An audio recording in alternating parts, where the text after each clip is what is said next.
if you like the colors on it, more power to you. If you can handle the naked wing guy on the side, go for it. You do you. Be happy with your purchase. And I'm excited to see what everybody thinks of this pen, because I really do think, especially from a gameplay perspective, that this is going to start changing the overall vibe to this pen.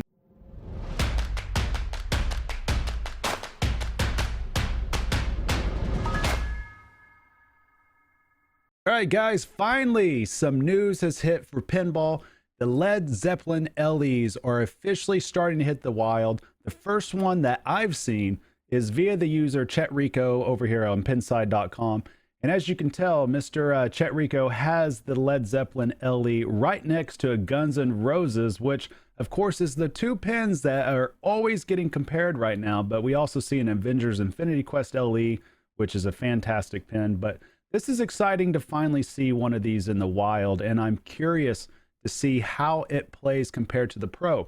Now, yours truly does have a Pro, and I do have about 100 to 150 games on it, somewhere right around there. I know that's a huge range, but I quite frankly haven't looked recently to see how many games I have on there.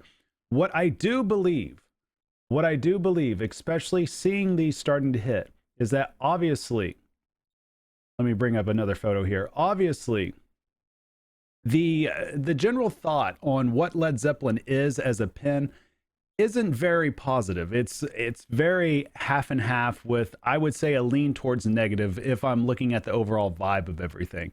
Now, I personally feel like it's a fun pen, and I do feel like after playing plenty of games on the Pro, in which we will have our review coming out very soon, probably early next week, I do feel like that the LEs, once people start playing these and the premiums, that the overall view of this pen will start turning around, because there is some fun things to do in it. The rule set is actually pretty solid with its foundation. There is a ton of flow to the game. So those things put together lend itself to an overall fun experience. And the lighting is actually, it's pretty cool. I was very surprised at how great the lighting really was for the Pro. It was better than anything else I've seen out of Stern.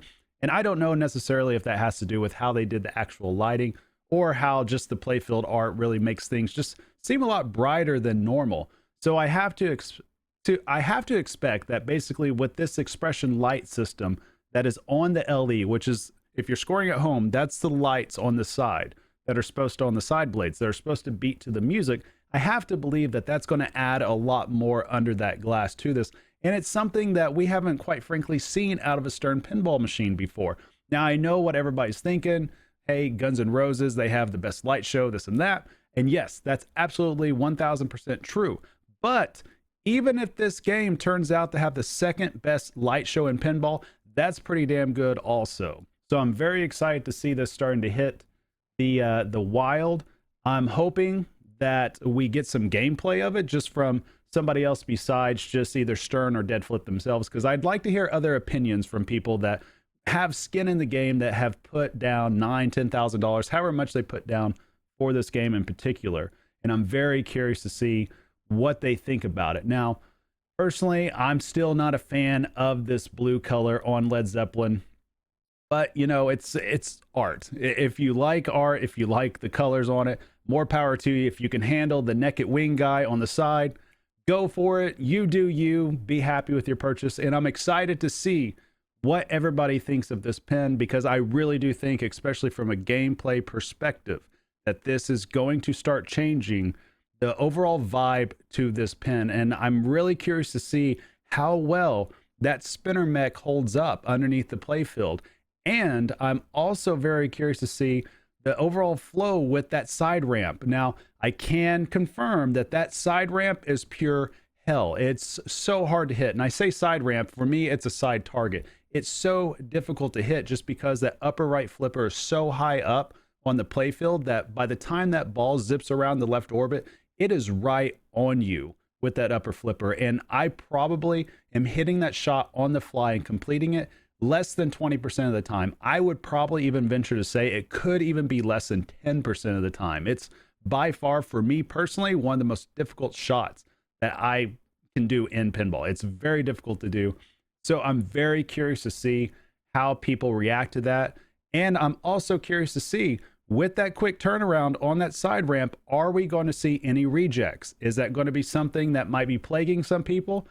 I don't know. I hope it's a smooth shot, but we will find out very soon, and I cannot wait for people to start coming out with their reviews of the game, the hands-on reviews. I'm very excited about that. But until then, that's all I got though, guys. Thank you guys so much. If you made it to the end of the video, I really do appreciate you guys. Be sure and leave a comment and a like below. That will greatly help out the channel. What do you guys think? Excited about this? Not excited about it? Let me know. Other than that, you guys have a great day. Later, guys.